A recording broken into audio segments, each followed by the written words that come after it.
दोस्तों, कैसे हो आप सब लोग। जैसा कि जान रहे हो कि इस समय विश्व भूगोल की एक सीरीज चल रही है, जिस पे मैं आपको विश्व भूगोल के बारे में बता रहा हूँ।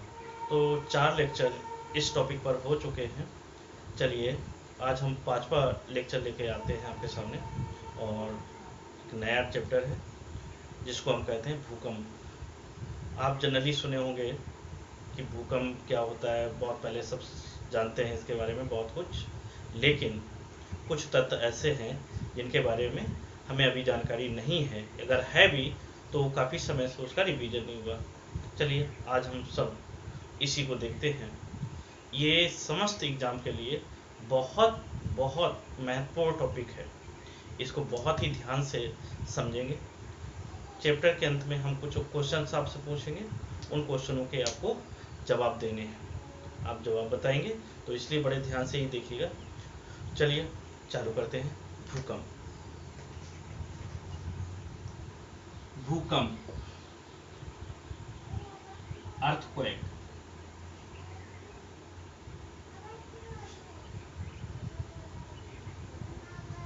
अर्थक्वेक क्या होता है? भूकंप, अर्थक्वेक जिसको कहते हैं, जिसे हमें पढ़ना है।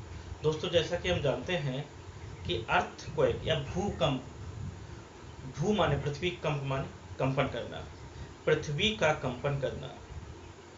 अर्थक्वेक, क्वेक माने कंपन, अर्थ माने पृथ्वी, पृथ्वी का कंपन ही क्या कहलाता है? भूकंप कहलाता है। या पृथ्वी की सतह पर हलचल उत्पन्न होना क्या कहलाता है? भूकंप कहलाता है। पृथ्वी की सतह पर हलचल क्यों पैदा होती है, कैसे पैदा होती है, कौन कौन से कारक इसके लिए जिम्मेदार हैं, इनके बारे में चर्चा करेंगे। क्या भूकंप के आने का पता लगाया जा सकता है या नहीं लगाया जा सकता है?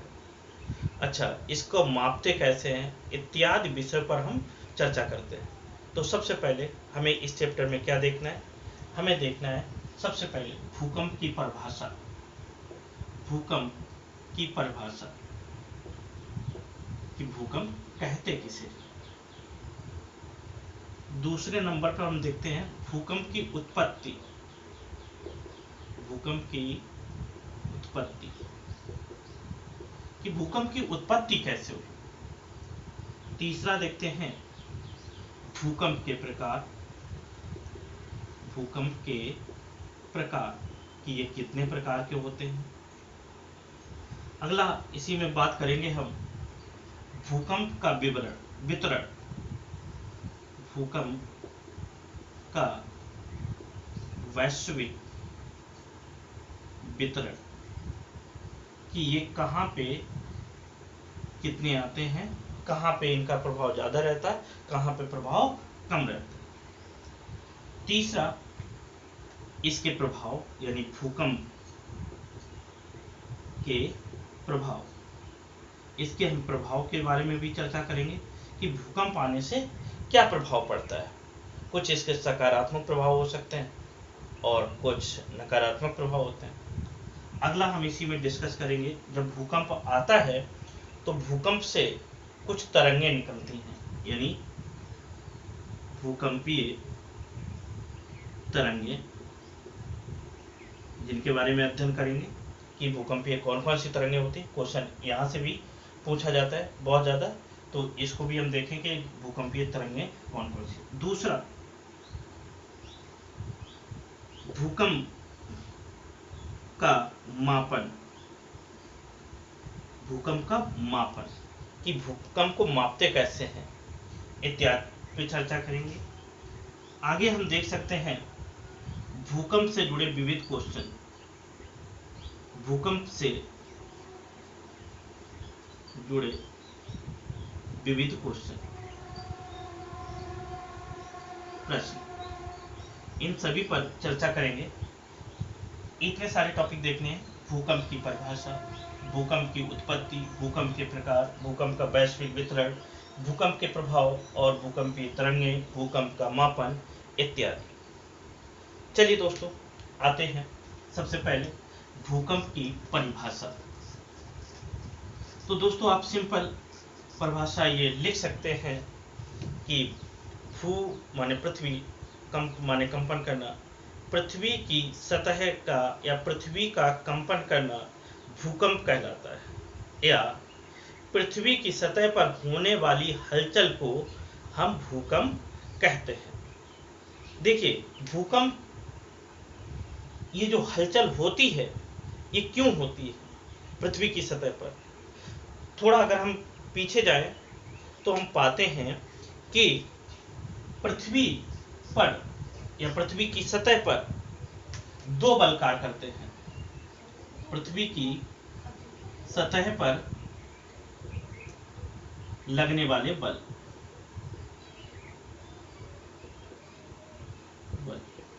कितने प्रकार के होते हैं दोस्तों? दो प्रकार के बल कार्य करते हैं पृथ्वी की सतह पर। कौन कौन से? एक बल जो पृथ्वी की सतह पर लगते हैं वो पृथ्वी के अंदर से लगते हैं, अंदर के भाग से पृथ्वी की सतह पर कुछ बल लगते हैं। उन बलों को कहा जाता है अंतर्जात बल। क्या कहा जाता है? अंतर्जात बल। दूसरे वह बल होते हैं जो पृथ्वी की सतह के ऊपर से, वायुमंडल से या बाहर से जो बल लगते हैं उनको कहा जाता है बाह्य बल। बाह्य बल।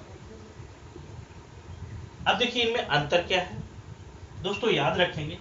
अंतर्जात जो बल होते हैं जो अंदर से लगते हैं वो हमेशा भूपर्पटी या पृथ्वी की ऊपरी सतह को ऊबड़ खाबड़ बना देते हैं। कैसा बना देते हैं? ऊबड़ खाबड़ बना देते हैं। जैसे पृथ्वी के अंदर से आने वाला ज्वालामुखी, पृथ्वी के अंदर से आने वाला भूकंप इत्यादि। जब देखिए ज्वालामुखी आता है तो क्या होता है? ज्वालामुखी पर्वत का निर्माण हो जाता है, ज्वालामुखी पठार का निर्माण हो जाता है, रिफ्ट हो जाता है, क्रेटर काल्डेरा बन जाते हैं, चट्टानें बन जाती हैं। तो पृथ्वी की सतह कैसी थी? जो समतल थी वो ऊबड़ खाबड़ हो गई। भूकंप आते हैं तो भूकंप में भी क्या होता है? कई दरारें पड़ जाती हैं, कई पर्वत बन जाते हैं, कई घाटियां बन जाती हैं। तो ये जो बल अंतर्जात के बल हैं वो उन अंतर्जात के बलों के कारण ही ये क्रियाएं पृथ्वी पर होती हैं और पृथ्वी की रूप में बिगड़ापन आ जाता है, यानी रूप बिगड़ता है। और दूसरा वही बाह्य बल क्या करते हैं? वो इसके बिल्कुल विपरीत काम करते हैं। विपरीत काम मतलब जो पृथ्वी की सतह पर ऊबड़ खाबड़ स्थिति है उसको कैसा कर देते हैं? समतल करने की कोशिश करते हैं। जैसे बाह्य बल की अगर हम बात करें, जैसे वायु के द्वारा वायु अपर्दन की क्रिया। ये देखिए वायु वायुमंडल से चलती है, वो पृथ्वी की सतह को क्या करती है? जो ऊंचे ऊंचे पहाड़ पर्वत होते हैं उनकी सतह को लगातार काटती रहती है और काटती क्या करती है? ऊंचे स्थान से धूल के कण, मिट्टी के कण ले जाके गड्ढे वाले स्थान को भरने का काम करती है। एक तरफ तो पहाड़ की ऊंचाई कम होती चली जाती है, दूसरा जो गड्ढे वगैरह होते हैं वो उनकी ऊंचाई बढ़ती जाती है और धीरे धीरे वो मैदान का रूप ले लेते हैं। जैसे चीन का लोयस का मैदान। यानी कि हम ये जान सकते हैं। वहीं दूसरी तरफ जल के द्वारा अपर्दन या अपक्षय। अब जल क्रिया भी, जैसे हिमालय से निकलने वाली नदियां को अगर हम लें तो क्या होता है दोस्तों? हिमालय ऊंचा पर्वत पहाड़ है, हिमालय से बड़े बड़े कंकड़ पत्थर, छोटे छोटे टुकड़े ये नदियां अपने साथ बहा के ले आती हैं और लाने के बाद, जैसे आपने देखा होगा गंगा यमुना का मैदान या कोई भी द्वाब का मैदान, यानी कि पानी क्या करता है? अपने साथ ऊंचाई वाले स्थान से धूल कण, मिट्टी इत्यादि कणों को बहा के क्या करती है? लाके जमीन को समतल करने का काम करती है। यानी अंतर्जात बल पृथ्वी के बाह्य रूप को बिगाड़ते हैं और बाह्यजात बल यानी बहिर्जात बल जो होते हैं वो क्या करते हैं कि पृथ्वी के आकार को समतल बनाने का काम करते हैं। जैसे इसी के आधार पर हम पढ़ते हैं कि पृथ्वी में कि जो बल कार्य करते हैं वो 3 श्रेणियों में उनको बांट के देखा जा सकता है, और उससे जो रूप बिगड़ते हैं उनका अध्ययन किया जाता है उनमें। जैसे प्रथम प्रकार के उच्चावच, द्वितीय प्रकार के उच्चावच, तृतीय प्रकार के उच्चावच। देखिए क्या होते हैं प्रथम प्रकार का उच्चावच, द्वितीय प्रकार के उच्चावच। प्रथम प्रकार का उच्चावच, देखिए इसमें क्या होता है, जो महाद्वीप तथा महासागरों का निर्माण हुआ है या इनका जो किस तरीके से निर्माण हुआ, इसका जो अध्ययन किया जाता है, यानी महाद्वीप तथा महासागर, इनके बारे में जो अध्ययन किया जाता है कि इनका निर्माण कैसे हुआ, ये प्रथम श्रेणी के उच्चावच में आते हैं। प्रथम श्रेणी के उच्चावच। द्वितीय श्रेणी के उच्चावच क्या होते हैं दोस्तों? द्वितीय श्रेणी के उच्चावच देखते हैं कि हम पृथ्वी की सतह पर जो पर्वत, पहाड़, घाटी, भ्रंश ये जो बनते हैं, ये कैसे बने, किस तरीके से इनकी उत्पत्ति हुई, इत्यादि का अध्ययन जो किया जाता है द्वितीय श्रेणी के उच्चावच कहलाते हैं। यानी पर्वत, पहाड़, भ्रंश, घाटी इत्यादि। काफी बार पूछा गया है, याद रखेंगे। तृतीय प्रकार के या तृतीय श्रेणी के उच्चावच,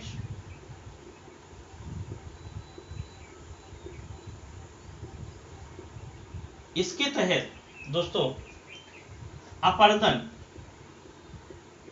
वायुपर्दन, अपर्दन तथा अपक्षय की क्रियाओं के बारे में अध्ययन किया जाता है।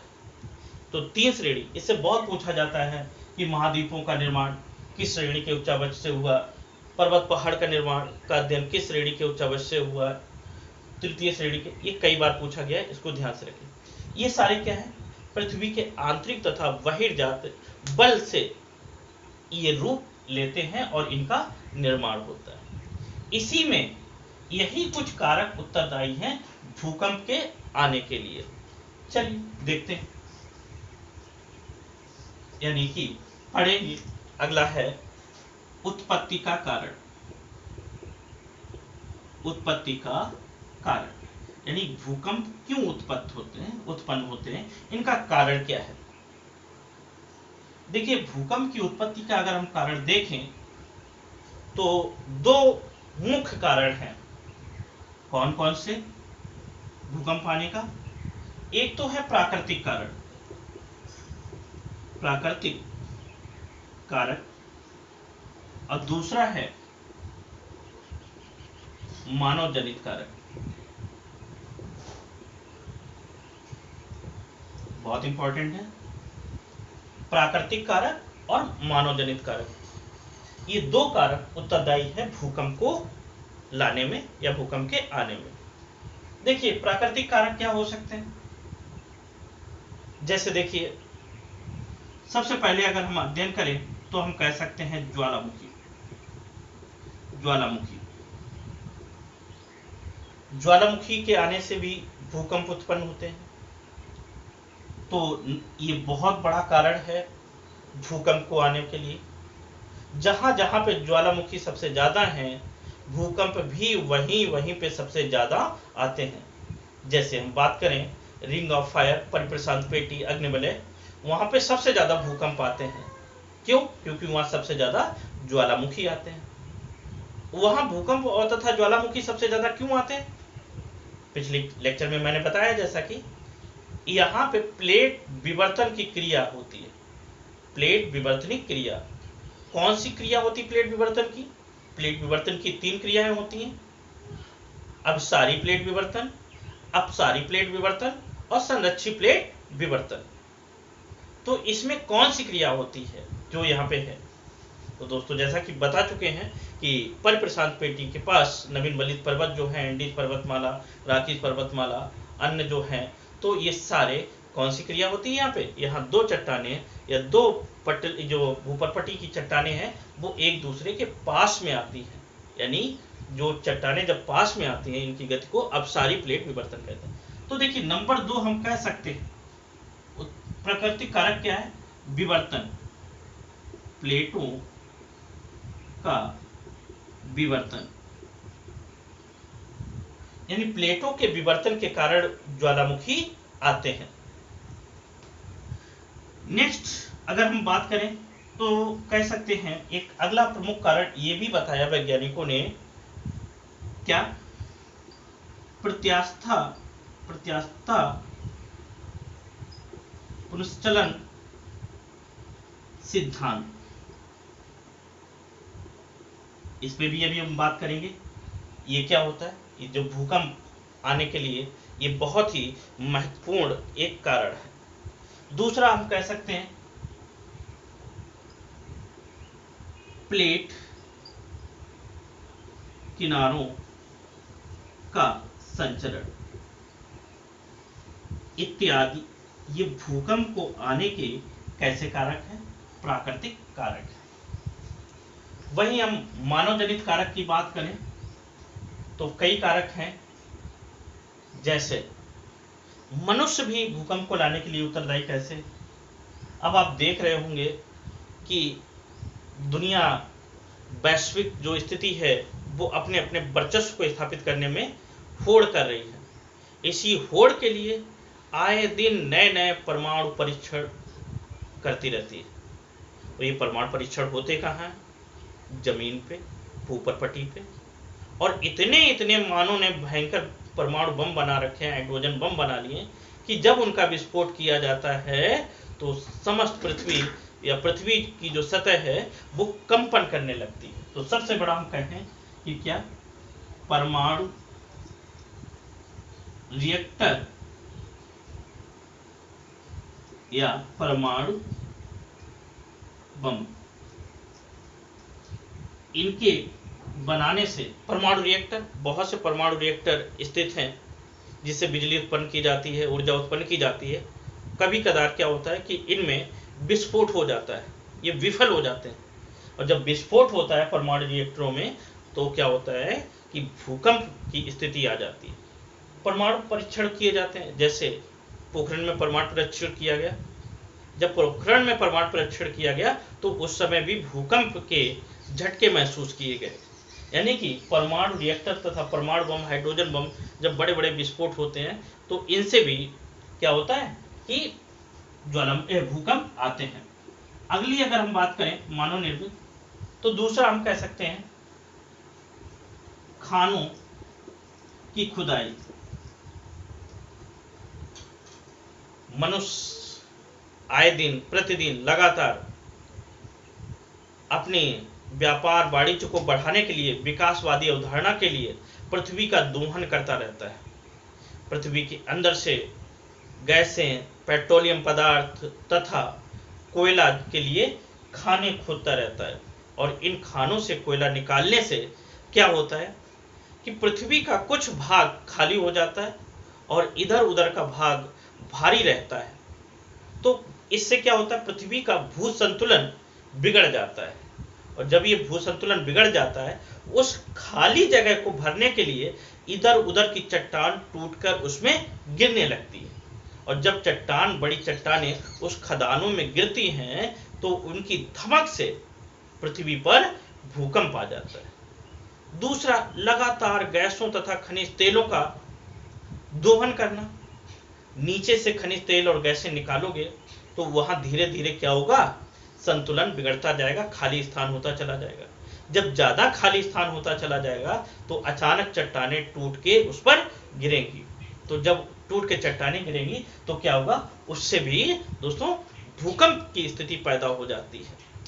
आगे अगर हम बात करें, सबसे महत्वपूर्ण कारण इसका है मानव निर्मित भूकंप में, जैसे बड़े बड़े बांधों का निर्माण करना। बांधों का निर्माण करना बहुत ही, इसका विरोध भी किया जाता है। आप देखते हो जितने भी भूवैज्ञानिक होते हैं वो अक्सर विरोध करते हैं कि बड़े बड़े बांध ना बनाए जाएं। टेढ़ी बांध हो गया, अभी देखिए ये बांध बनाया गया जो सरदार सरोवर बांध, कई बांध, और इसको वैज्ञानिक लगातार मना करते हैं और कुछ पर्यावरणविद होते हैं वो इसका अब विरोध करते रहते हैं। क्यों विरोध करते रहते हैं? एक्चुअली जब बड़े बड़े बांधों का निर्माण करेंगे तो क्या होता है कि जो नदियों से पानी आ रहा होता है उस नदी के पानी को आप रोकेंगे तो पानी से क्या होता है कि वो रुका हुआ पानी कई पीछे के क्षेत्र में भर जाता है, इकट्ठा हो जाता है। जब इकट्ठा हो जाता है पानी, लेकिन वो पानी जब इकट्ठा होता है सूखे जगह पर जहाँ पे चट्टानें सूखी थी और वहां पे पानी भर जाता है, बांध बना के उसको भर दिया गया। मान लिया ये नदी आई हुई है और यहाँ पे आपने बांध बनाया तो पानी क्या होता है इस पूरे क्षेत्र में भर जाता है।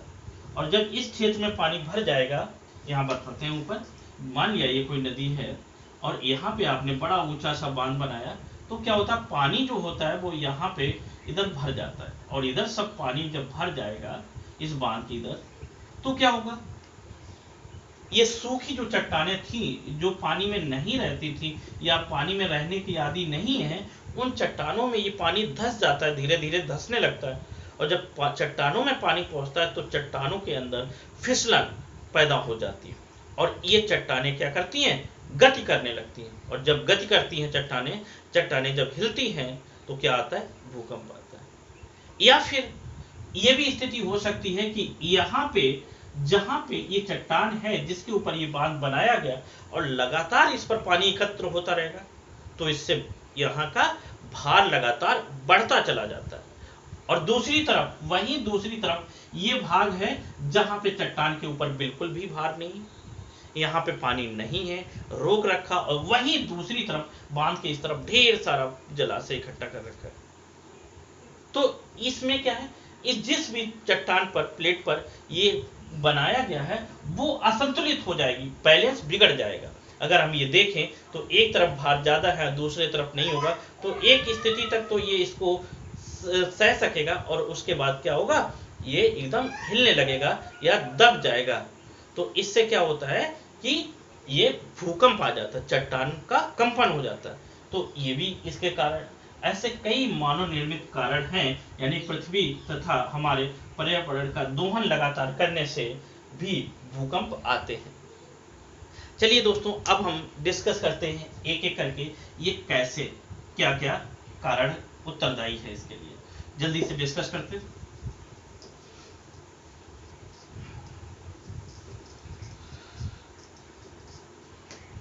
जैसे कि हमने बात कहा है कि प्लेट विवर्तन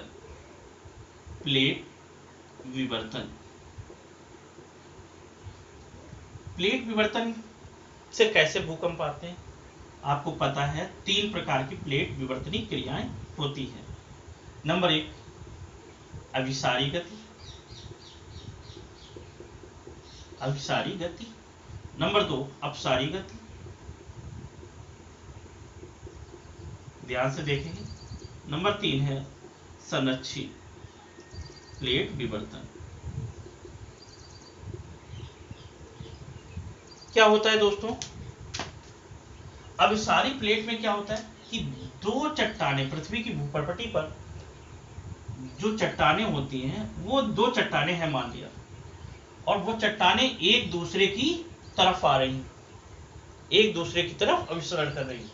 तो इन चट्टानों के टकराने से, जब ये एक दूसरे से टकराएंगी तो क्या होगा, जब टक्कर लगती है, टक्कर लगने से क्या है, मूवमेंट होता है, तो इससे क्या आ जाएगा, कंपन आ जाएगा। और जो ये कंपन आता है इसे भूकंप कहा जाता है। इससे बलन पड़ेंगे, पर्वत का निर्माण होगा, पहाड़ों का निर्माण होगा, और जो चट्टान भारी होगी वो धीरे धीरे मेंटल में चली जाती है, धंस जाती है, और जिसका वजन या जिसका हम कह सकते हैं घनत्व तो कम होता है वो चट्टान ऊपर चली जाती है। तो इस गति के कारण भी भूकंप आते हैं। नंबर 2 अपसारी प्लेट विवर्तन। अपसारी प्लेट विवर्तन क्या है, 2 चट्टानें हैं, पृथ्वी की घूर्णन गति के कारण या पृथ्वी के अंदर मेंटल वाले भाग में चलने वाली संवहनीय ऊर्जा तरंगों के कारण इनमें गति उत्पन्न हो जाती है। ऐसे और ऐसे संवहनीय ऊर्जा तरंगें मैंने पिछली क्लास में बताया, जो मेंटल या स्टेनोस्फीयर से चलती हैं, ये क्या करती हैं, एक जो होती है वो इस साइड को इसको गति प्रदान करते हैं, दूसरी तरंगें इस तरफ गति प्रदान करती हैं, और जब ये गति प्रदान करेंगी तो ये चट्टानें एक दूसरे से दूर जाएंगी, और जैसे ही इन चट्टानों में गति उत्पन्न होगी अचानक से क्या होगा, अचानक से भूकंप महसूस किया जाएगा। तो इससे भी भूकंप आता है।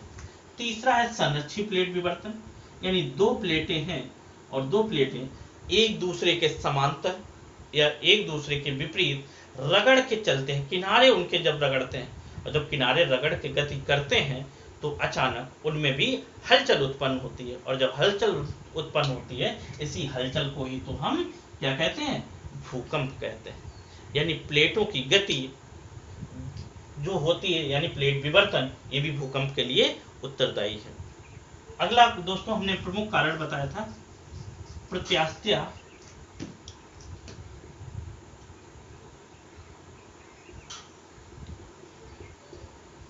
पुनर्संचलन सिद्धांत। ये क्या है दोस्तों,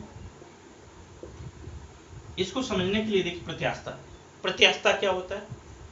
एक प्रत्यास्थ बल होता है, दूसरा प्रत्यास्था होता है। देखिए प्रत्यास्थता किसी पदार्थ का वह गुण होता है जिससे वो अपनी स्थिति में होने वाले बदलाव को रोकती है या विरोध करती है।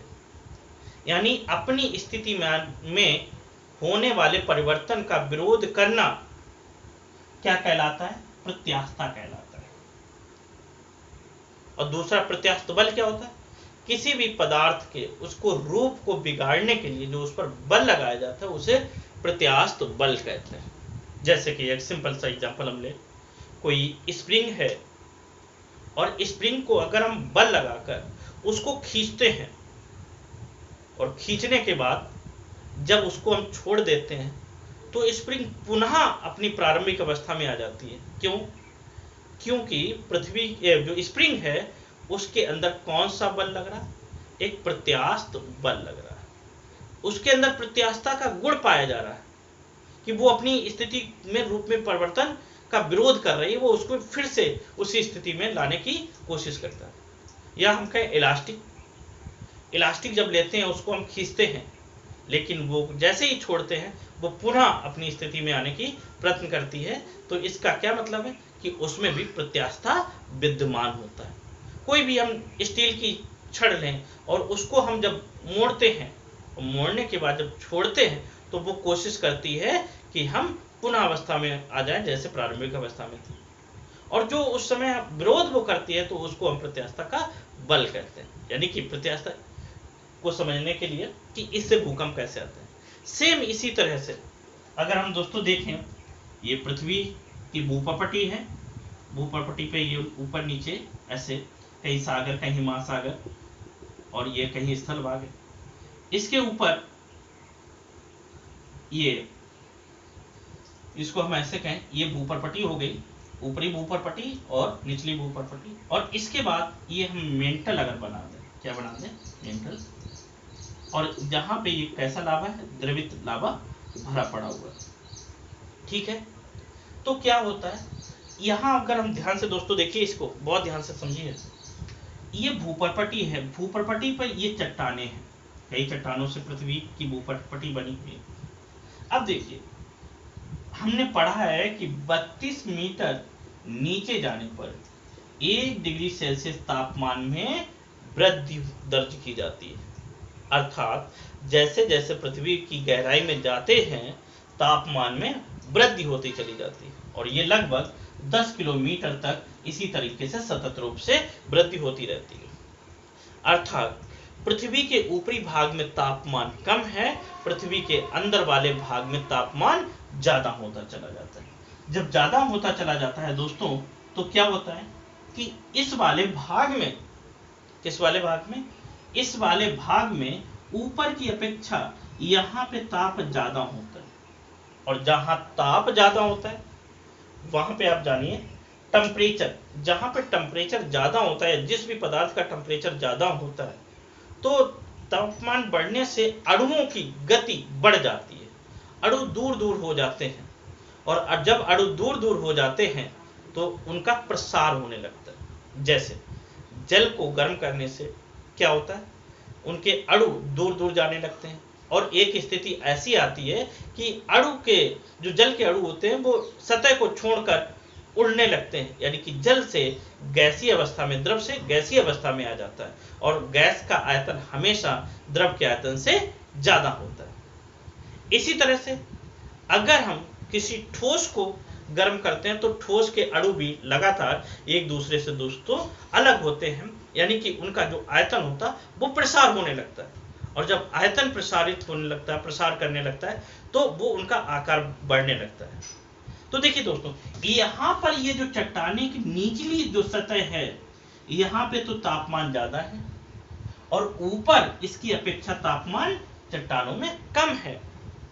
अब एक चट्टान जिसके नीचे सतह का तापमान ज्यादा है, तो यहाँ तो चट्टान फैलेगी, और ऊपर चट्टान जहां तापमान कम है, तो जहां अगर तापमान ज्यादा होने से चट्टान फैलती है, तो तापमान कम होने से चट्टान सिकुड़ेगी।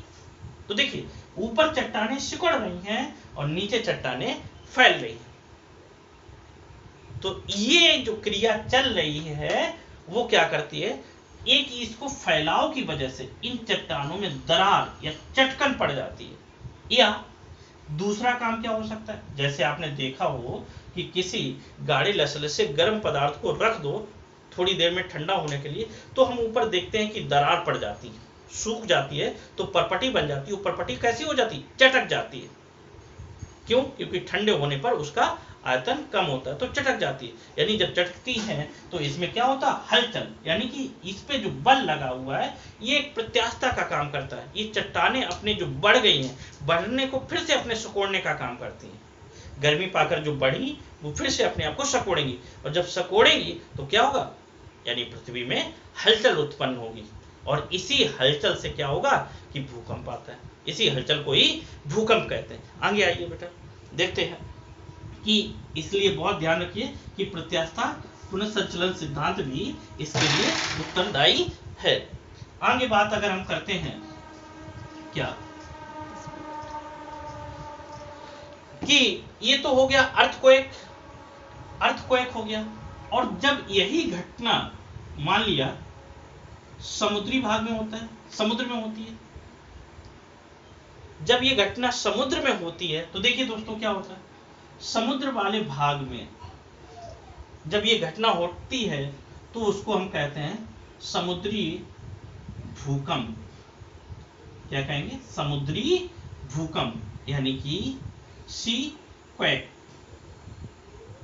ये अर्थ पे था तो अर्थक्वेक, सी में है तो सी क्वेक, ठीक है।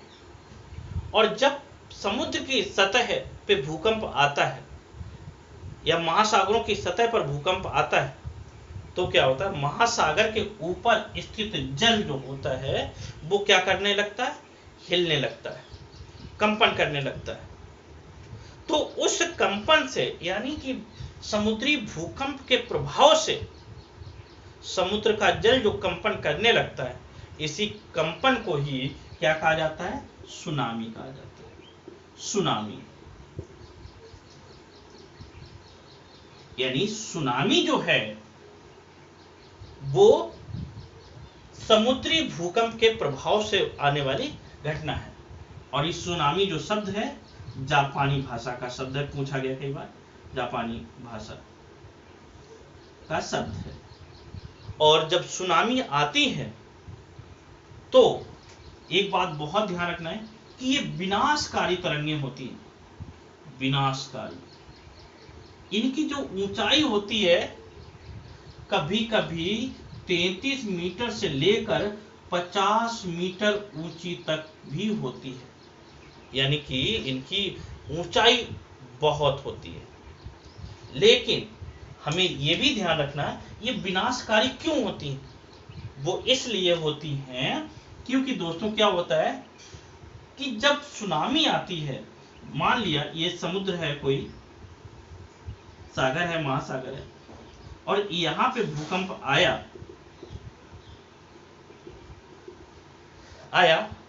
तो क्या होता है कि यहां से इसमें जो कंपन आया तो ये जल जो भरा पड़ा हुआ है, ये जल के जो ऊपर अणु हैं सिर्फ बेटा यही कंपन नहीं करते हैं, इनमें ही सिर्फ लहरें उत्पन्न नहीं होती है। ऐसी दशा में यहां से लेकर पूरा ऊपर तक, यानी कि सतह से लेकर जमीन तक जितना भी जल होता है सब में, सारे कणों में, सारे अणुओं में गति उत्पन्न हो जाती है। और जब सारे अणुओं में गति उत्पन्न होती है तो ये बहुत ही तेजी से आगे बढ़ते हैं, और जब तेजी से आगे बढ़ते हैं तो इसके सामने जो भी कुछ भी आता है, बिल्डिंग, पहाड़, पेड़ पौधे, जो भी आता है तो उसके ऊपर उसको नष्ट करते हुए आगे बढ़ती है। मतलब हमें दोस्तों ध्यान रखना है कि सुनामी आते समय सिर्फ जल की ऊपरी सतह के अणुओं में गति नहीं होती है, वो नीचे तक के अणुओं में गति होती है। दूसरा दोस्तों ये भी याद रखें कि सुनामी का सबसे ज्यादा प्रभाव किस क्षेत्र पे होता है। तो देखिए सबसे ज्यादा प्रभाव कहाँ पे होता है, खाड़ी में होता है। खाड़ी हो, कहीं पे चैनल हो, वहां पे ज्यादा होता है। क्यों? जैसे देखिए अगर हम ये बात करें इंडिया में, ये बंगाल की खाड़ी, कौन सी खाड़ी? बंगाल की खाड़ी। और यहाँ पे अभी 2004 में देखा था इंडोनेशिया वगैरह में भूकंप आया था। इंडोनेशिया में भूकंप आया था तो ये इसके चारों तरफ ये लहरें, ये केंद्र के चारों तरफ लहरें यानी सुनामी जो आई थी वो बढ़ती चली जाती। अब देखिए यहाँ पे जो आई वो लहरें इधर से भी स्थलभाग और इधर से भी स्थलभाग, सकरा क्षेत्र है, और ये लगातार गति करती हुई जब आगे बढ़ती हैं और यहाँ चारों तरफ अवरोध है, आगे पानी नहीं है, तो यहाँ पे इनका प्रभाव ज्यादा होता है। यानी कि खाड़ी हो या कोई सकरा स्थान हो, वहां पर इनका प्रभाव सबसे ज्यादा होता है। ठीक है दोस्तों, याद रखेंगे। तो ये कुछ सुनामी और समुद्र भूकंप जिसको कहते हैं उसका थोड़ा सा परिचय हो। आगे दोस्तों बात करते हैं कि देखिए भूकंप आते समय, यानी कि उनकी अगर हम बात करें कि भूकंप जो आते हैं वो कितनी गहराई पर आते हैं, कितनी गहराई से आते हैं, और कौन सी गहराई वाले ज्यादा भूकंप खतरनाक होते हैं। तो गहराई के आधार पर यहां लिखते हैं दोस्तों, गहराई के आधार पर भूकंप के प्रकार, ध्यान से देखेंगे दोस्तों, प्रकार। वैज्ञानिक हुए गुटेनबर्ग, नाम सुना है आपने, गुटेनबर्ग तथा रिटर, दो वैज्ञानिक थे। इन्होंने अध्ययन किया और अध्ययन करके पाया कि गहराई के आधार पर भूकंप 3 प्रकार के होते हैं। कितने प्रकार के होते हैं? 3 प्रकार के। नंबर 1 जो सबसे पहले होते हैं उनको क्या कहा गया? ऊपरी सतह वाले भूकंप। नंबर 2 मध्यवर्ती गहराई वाले भूकंप। नंबर 3 पातालीय गहराई वाले भूकंप या अधिक गहराई वाले भूकंप। देखिए ऊपरी सतह वाले भूकंप जो होते हैं वो कहाँ होते हैं? इनकी जो गहराई होती है वो 0 से लेकर 50 किलोमीटर तक होती है। यानी कि पृथ्वी की भूपर्पटी से लेकर 50 किलोमीटर गहराई तक उस क्षेत्र में जो भूकंप उत्पन्न होते हैं उनको हम कहते हैं ऊपरी सतह वाले भूकंप। और जो 50 किलोमीटर से लेकर 250 किलोमीटर तक की गहराई में जो भूकंप आते हैं, इस गहराई से जो भूकंप आते हैं उनको मध्यवर्ती गहराई वाले भूकंप कहते हैं। और तीसरा जो है पाताली वाले, यानी जिन भूकंपों की गहराई 250 से लगभग 700 किलोमीटर होती है उनको हम पाताली गहराई वाले या सबसे अधिक गहराई वाले भूकंप कहते हैं। यानी भूकंप कितने प्रकार के? 3 प्रकार के। ठीक है, इनको हमें ध्यान रखना है। 3 प्रकार के भूकंप होते हैं गहराई के आधार पर। दोस्तों अगर पूछा जाए कि इसमें सबसे ज्यादा भूकंप कौन से खतरनाक होते हैं, ऊपरी सतह वाले, मध्यवर्ती वाले या पाताली वाले, तो दोस्तों याद रखिए सबसे ऊपरी सतह वाले जो भूकंप होते हैं वो सबसे अधिक विनाशकारी होते हैं। चलिए देखिए बात करते हैं कैसे। जैसे दोस्तों मानते हैं कि यहाँ पे हम ऊपर भूपरपटी बनाते हैं और इसके बाद ये वाला भाग भूपरपटी का हो गया, ये मेंटल यानी मेंटल वाला भाग हो गया, ये भूपरपटी, इसको स्थल मंडल भी कहते हैं या इंग्लिश में कहें लिथोस्फीयर। दूसरा ये दुर्बल मंडल, या इसको बता चुके हैं पिछले लेक्चर में, स्थेनोस्फीयर कहते हैं। देखिए क्या होता है, मान लिया जिसकी गहराई यहाँ 700 किलोमीटर तक होती है, मान लिया कोई भूकंप यहाँ पे उत्पन्न हुआ, तो ये जो बिंदु होता है, जिस बिंदु पर भूकंप उत्पन्न होता है, इसके भी नाम होते हैं, पूछा जाता है, तो इसको क्या बोलते हैं? फोकस। क्या बोलते हैं? फोकस बोलते हैं, या इसको भूकंप का मूल बोलते हैं। क्या है? भूकंप का मूल, या अगला नाम इसका क्या कह सकते हैं? भूकंप का केंद्र, यानी ये केंद्र भी होता है, या फिर इसको हाइपो सेंटर भी कहते हैं। ध्यान रखिए दोस्तों, यहां से पूछा जाता है, और जब यहां से आया इस बिंदु को क्या कहते हैं? फोकस कहते हैं। भूकंप मूल भी कहा जाता है, भूकंप का केंद्र भी इसी को कहते हैं, और हाइपो सेंटर भी कहते हैं। और जब ये यहां से उत्पन्न हुआ तो इससे क्या होता है? भूकंपीय तरंगें उत्पन्न होती है। और भूकंपीय तरंगें दोस्तों एक ध्यान रखिए, क्वेश्चन पूछा जाता है कि पृथ्वी के आंतरिक भाग का सबसे ज्यादा सही सटीक अनुमान लगाने के लिए कौन से जो हमारे पास साधन है वो महत्वपूर्ण है। तो सबसे महत्वपूर्ण साधन होता है भूकंपीय तरंगें। उसमें ऑप्शन दिया होगा ज्वालामुखी, सुनामी, भूकंपीय तरंगें, है ना, अन्य कई दिए होंगे। तो आप ध्यान रखिए, पृथ्वी के अंदर सबसे अच्छी सटीक जानकारी जो हमें प्राप्त होती है वो भूकंपीय तरंगों से ही होती है। तो जब भूकंप आता है बेटा, तो इससे क्या होता है?